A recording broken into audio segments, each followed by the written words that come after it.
Hi hello வணக்கம். Captain புகழ் பாடும் வண்ணமாக அவர் நடிச்ச படங்களை தொடர்ந்து நம்ம திரைவிமர்சனம் பண்ணிட்டு இருக்கோம். அந்த வகையில 29வதா அவர் நடிச்சு வெளியான படம் தான் நல்ல நாள். இந்த படத்தினோட ஸ்டோரி பத்தி பாக்குறதுக்கு முன்னாடி நம்ம சேனலை நீங்க சப்ஸ்கிரைப் பண்ணி வச்சுக்கோங்க. அப்பதான் நான் போடுற வீடியோ உங்களுக்கு கிடைக்கும். நல்ல நாள் இந்த படத்தை ஆர் தியாகராஜன் டைரக்ட் பண்ணிருப்பாரு. இந்த படத்துக்கு மியூசிக் இளையராஜா. இந்த படத்துல தியாகராஜன், விஜயகாந்த், நளினி, விஜய், செந்தில், தேங்காய் சீனிவாசன் சொல்லிட்டு ஒரு சினிமா பட்டாளம் நடிச்சிருக்கோம். இந்த படத்தினோட ஸ்டோரி என்னன்னு பாத்தீங்கன்னா, இந்த படத்தினோட ஸ்டோரி சிம்பிளான ஸ்டோரி தான். ஒரு ஊர்ல ஒரு பெரிய பண்ணையார் இருப்பாரு. அவர்கிட்ட வேலைக்கு சேர வராரு நம்ம தியாகராஜன். அவர் ஒரு கொலவெறியோட வருவாரு. என்னன்னு பாத்தீங்கன்னா, தன்னோட அப்பாவை கொலை செஞ்சவன் ஜெயில இருக்கிறான். அவன் வெளியே வந்தா அவனை நாம கொன்னே தீரணும் அப்படிங்கிற வெறியில அந்த ஊருக்கு வராரு. வந்த உடனே இப்ப இந்த ஊர்ல ஒரு பெரிய பண்ணையார் இருப்பாரு. அந்த பண்ணையார்கிட்ட வேலைக்கு சேர்ந்து குதிரை லாயத்துல வேலைச்சிட்டு இருப்பாரு.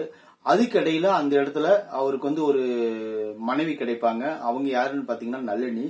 அவங்க இவர் கொலகாரனா மாற விடக்கூடாது அப்படிங்கறதுக்காக மனைவியா கிடைப்பாங்க. கிடைச்ச உடனே அவர் வெறி அப்படியே தான் இருக்கும். அப்புறம் ஜெயில இருந்து ரிலீஸ் ஆகிற நம்ம விஜயகாந்த் என்ன பண்ணுவாருன்னு பாத்தீங்கன்னா, அதே ஊருக்கு தங்கச்சி தேடி வருவாரு. தங்கச்சி தேடி வந்த உடனே தங்கச்சி இவங்க தான் தெரிஞ்சதுக்கு அப்புறம் இவர் கொல்ல துடிக்கிற அந்த கொலையாளி தியாகராஜன் அப்படின்னு தெரிஞ்சுக்கிறாரு. அதாவது தியாகராஜன் அவங்க அப்பாவை தான் விஜயகாந்த் சார் கொண்டு இருப்பாருன்னு சொல்லிட்டு தெரிஞ்சுக்குவாரு. தெரிஞ்ச உடனே தன்னுடைய தங்கச்சியை விட்டு பிரியவும் முடியாம, கொலகாரன் நான் தான் அப்படின்னு தியாகராஜன் கிட்ட சொல்லவும் முடியாம விஜயகாந்த் சாரும் நளினியும் ரொம்ப ஃபீலிங்கோட இருப்பாங்க. அப்போ ஒரு கட்டத்துல என்ன ஆகுதுன்னு பாத்தீங்கன்னா, இந்த உண்மைகள்லாம் தெரிஞ்சுக்கிட்ட பண்ணையாரு தியாகராஜனை தூண்டி விட்டு விஜயகாந்த் சாரை கொலை செய்ய பார்ப்பாங்க. அப்படி இருக்கும்போது ரெண்டு பேர்த்துக்குள்ளும் சண்டை மூட்டிவிட்டு ரெண்டு பேரும் சண்டை பண்ணி உண்மையான குற்றவாளி யாரு, எதனால கொலை செஞ்சாரு அப்படின்னு சொல்லி தெரிஞ்சுக்கிட்டு இந்த படத்தினுடைய கிளைமேக்ஸை முடிச்சிருப்பாங்க. இந்த படத்துல நடிச்ச எல்லாருமே சாலிடான பர்ஃபார்மன்ஸ் கொடுத்திருப்பாங்க. இந்த படத்துக்கு காமெடி யாருன்னு பாத்தீங்கன்னா செந்தில் இருப்பாரு. ஆனா செந்தில் இந்த படத்துல காமெடின்னு இல்ல, செந்தில் இந்த படத்துல வில்லனா வருவாரு, வில்லனுக்கு அடியாளா.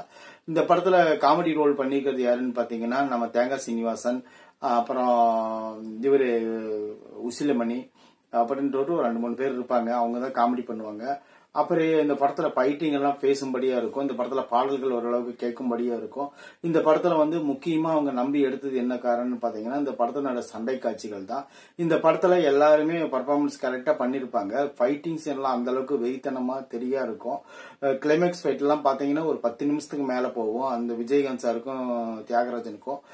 அப்புறம் அந்த புலியினுடைய கான்செப்ட் ஒரு ரெண்டு சீன்ல வரும். புலியோடைய இந்த படம் தேவர் பிலிம்ஸ், அதனால மிருகங்களுக்கு அதிகமா ஒர்த்து கொடுத்திருப்பாங்க. பண்ணையாரா வரக்கூடியவர் பாம்பு வளர்த்துட்டு இருப்பாரு. இன்னும் நிறைய சீன்கள் இந்த படத்துல ஒரு பேசும்படியான படமா இருந்துச்சு. இந்த படம் ஜூன் 1ஆம் தேதி 1984ஆம் வருஷம் இந்த படம் ரிலீஸ் ஆச்சு. இந்த படம் விஜயகாந்த் சாருக்கு ஒரு மறக்க முடியாத ஒரு படமா இருந்துச்சு. ஏன்னா இந்த படம் ஒரு பிளாக் பஸ்டர் படம், நல்ல ஹிட்டான படமும் கூட. தியாகராஜனும் விஜயகாந்தும் சேர்ந்து நடிச்சிருக்கிறாங்கன்னு சொன்ன உடனே இந்த படத்துக்கு பெரும் எதிர்பார்ப்பு ஏற்பட்டு இந்த படம் ஒரு ஆஹா ஓகன்னு ஓடி ஒரு 200 நாளுக்கு மேல ஓடின படம் தான் நல்ல நாள். இந்த படம் ஒரு பிளாக் பஸ்டர் படம். இந்த படம் பேசும் பொருள் படம் அப்படின்னு இந்த படம் உருவாச்சு.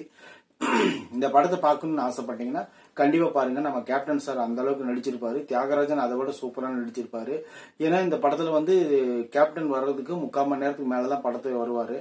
இன்டர்வல் பக்கமா தான் வருவாரு. தியாகராஜன் ஃபர்ஸ்ட் பெரிய லீட் ரோல் எடுத்து நடிச்சிருப்பாரு இந்த படத்துல. இந்த படம் ஒரு பிளாக் பஸ்டர் படம். விஜயகாந்த் படங்கள்லயே அதிகமா இது வந்த படங்கள்ல அதிகமா வசூல் பண்ண படம் நல்ல நாள். இந்த விமர்சனம் பிடிச்சிருந்துச்சுன்னா கண்டிப்பா நம்ம சேனலை சப்ஸ்கிரைப் பண்ணி வச்சுக்கோங்க. நான் போடுற வீடியோ உங்களுக்கு கிடைக்கும். தொடர்ந்து அடுத்தது 30வதா வெளியான படத்தை நாளைக்கு பார்ப்போம்.